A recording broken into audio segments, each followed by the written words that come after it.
वो संत इतने प्रतापी, इतने तपस्वी थे कि किसी से मिलना ही नहीं चाहते। जो जितना बड़ा तपस्वी होगा वो उतना ही जनता से दूर रहना चाहता है कि भाई आप तपस्या खंडित मत करो।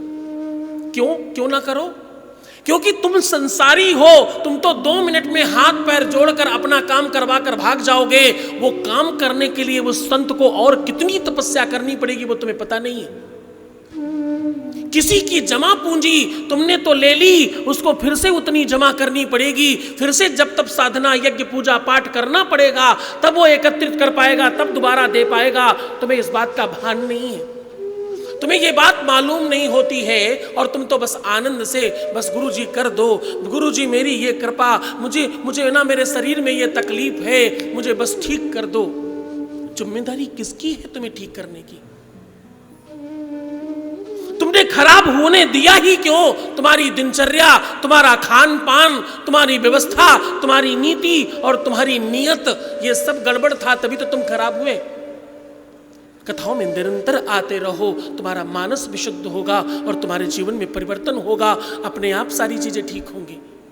पर तुम क्या करते हो? तुम किसी भी सिद्ध को, किसी साधक को जैसे ही पकड़े पाते हो तो भैया बाप रे बाप, क्या कहने। सत्य बताऊं, मैं जब यहां से जाता हूं, अगर आपका बस चले तो मेरे हाथ पर निकाल के ही रख लें। जो जितने में पकड़े पाता है वो उतना ही पकड़े रहता है, आगे जाने ही नहीं देना चाहता है। ऐसा नहीं करना चाहिए। किसी भी गुरुजन को उनकी तपस्या में बाधा नहीं डालनी चाहिए। रात्रि बहुत देर तक बैठक चलती रहती है और प्रातः ही हमारे कक्ष के बाहर कुछ लोग पहुंच जाते हैं। कृपया ऐसा नहीं करें। साधना तपस्या में भंग होता है और बड़ी ग्लानि होती है।